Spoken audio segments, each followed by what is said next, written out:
Kamala Harris. Now, she has been driving news coverage for her campaigning, for her speeches, for her political interviews. You might have seen some of them. But today, it is actually her day job as vice president, which is center stage. Harris holding a joint presentation with Ukrainian President Volodymyr Zelenskyy at the White House. And she and President Biden met with him today, the Biden-Harris administration, fortifying the ongoing aid to Ukraine in its fight against Putin's invasion. So they added another $8 billion. That's an additional military aid. This has been now a multi-year effort. Harris also condemning Putin's invasion and saying that Vladimir Putin is breaking international law. Proud to stand with Ukraine. I will continue to stand with Ukraine, and I will work to ensure Ukraine prevails in this war. To be safe, secure, and prosperous, the United States must continue to fulfill our long-standing role of global leadership. We must stand with our allies and our partners. We must defend our democratic values and stand up to aggressors.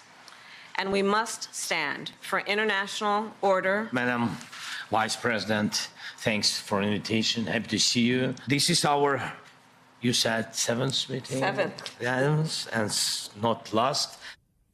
Not last is a reference to the ongoing U.S. alliance with the administration, not an election prediction, although people could hear that any number of ways if she becomes President Harris. Now, this foreign policy work is serious. It could be life and death for the people in that region. But America's election also hangs over this right now as we are in the fall general election season. Having a presidential candidate who is doing White House level diplomacy can underscore the experience substantively and the visual politically that many campaigns would dream of. Harris aides clearly understand that showing voters that she's doing this job reinforces why she's up to the big job. And that's always been a factual edge for Kamala Harris. She has more experience in government and executive positions than most party nominees who make their first White House bid. In fact, you could say that runs back over the decades, and I've shown you this before. It's relevant tonight when you think about that final little layer cake, the VP above the Senate, the AG, and the DA experience, the 20-plus years. She has that experience. So when people say their concern with Kamala Harris is she's not experienced, they either don't know she has this experience or they don't care. And they're sort of saying that against all facts as a proxy for something else. There's, by the way, an even larger gap with her opponent's chosen running mate, J.D. Vance, would be a heartbeat from the presidency with very little time in office. You can see their comparison, and that's if you count all of Harris's early time in unelected but government positions like assistant DA. So the complex international geopolitics and the standard domestic politics are part of both of those meetings today. They're both in the conversation. Voters also have the choice on foreign policy here, and nobody has said this feels like it's going to be some big foreign policy election when the concerns have been about our own domestic issues with autocratic attacks, Donald Trump's failed coup, prices, inflation, the age and experience of the candidates, all the domestic stuff. But there's still a sharp contrast here, and if there's any night to talk about it, it's tonight when you look at this meeting. Remember, America's two major parties used to have a much more united front against Russia and Soviet aggression. It was Donald Trump who pushed the GOP towards Putin. That's pretty well known. And Democrats' support of Ukraine, NATO, and democracy over Putin's ongoing autocracy and attacks on what would largely seem to be peaceful neighbors, that is a contrast from Harris to what Trump is offering. Throughout Putin's brutal aggression and war against Ukraine, my support for the people of Ukraine is unwavering. I've been proud to stand with Ukraine. I will continue to stand with Ukraine, and I will work to ensure Ukraine prevails in this war. The United States supports Ukraine not out of charity, but because it is in our strategic interest. Ukraine is gone. It's not Ukraine anymore. You can never replace those cities and towns, and you can never replace the dead people, so many dead people. Any deal, even the worst deal, would have been better than what we have right now. If they made a bad deal, it would have been much better. They would have given up a little bit, and everybody would be living. Those are both from this week. Now, one person is in government and is speaking from that position, as I showed you, with the vice president's experience and actually holding a meeting there with the Ukrainian leader. The other person, though, used to be president. You might say he knows better. He certainly knows how this works. And those are two very different responses to the events as they are unfolding now. No one can tell you, I certainly can't tell you, whether a lot of voters are going to look at foreign policy or this type of experience as relevant to their choice with all the other issues around. But that's what's going on. And the split from the Republican Party away from what I'm calling that pro-democracy NATO alliance is striking. It is wrought by Trump. But even Donald Trump this week sees some reason or utility to say that he's offering a dialogue with Putin's enemy in Ukraine right now. Trump has announced, he says he'll meet with President Zelenskyy as well tomorrow. He says they will huddle in the morning at Trump Tower. Now, this is the news. I'm telling you what Trump said. We can watch for what happens tomorrow.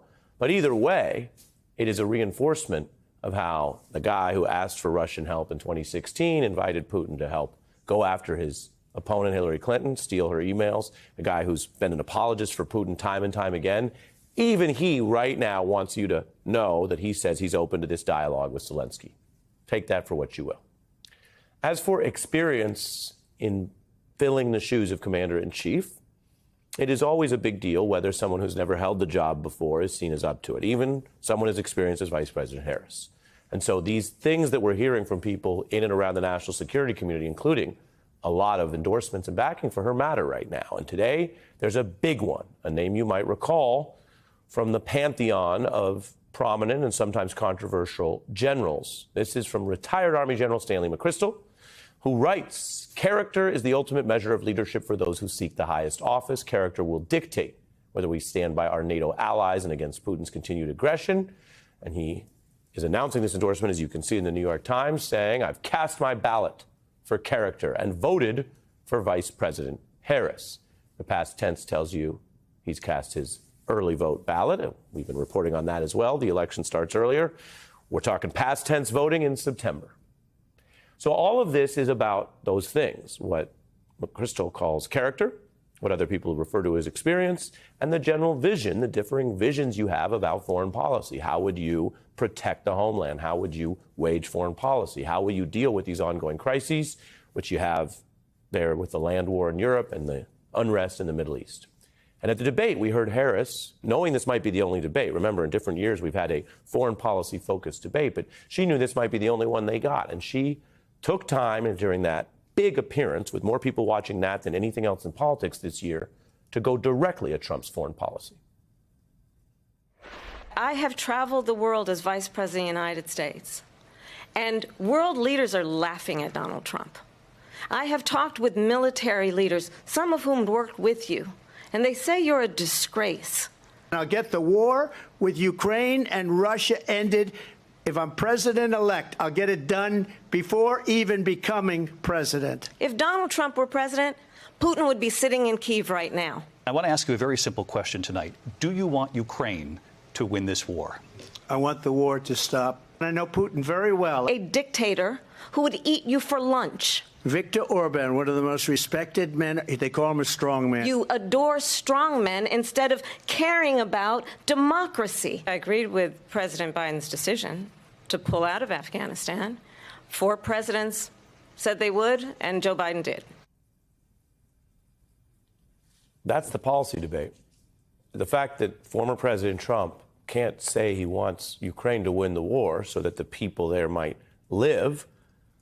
He wants the war to stop. But the war was Russia invading Ukraine. Putin has continued it on. The way Russia wants the war to stop, the only way they have acted like it would stop, is if they take over all of Ukraine. So that is a big and sharp contrast. All of this is about policy. For all the talk of politics and campaign ads and targeting different groups, there is still policy going on. We'll cover it whenever it happens, whenever it's in the reality. The Harris campaign clearly thinks that having policy discussions there about geopolitical and foreign policy, as you saw her prioritize the debate, and economic and domestic policy are still in her interest. So that's where policy meets politics.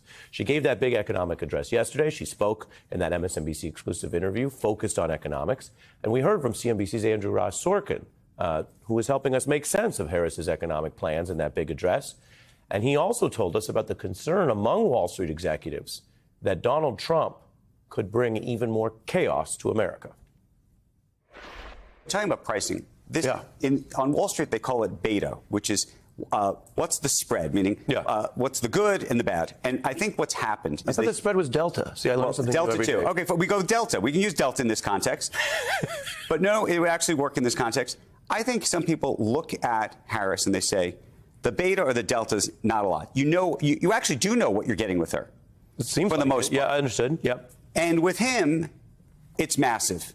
Could it turn out to be okay? Maybe it could. Depends who you are. Yeah, depends who you are. Could democracy end? It could. And so that's the delta. Yeah. That's the beta, if you will, that I think the business community, in their own way, is trying to imagine. Fair. That's what a lot of people are trying to imagine or plan for or price for.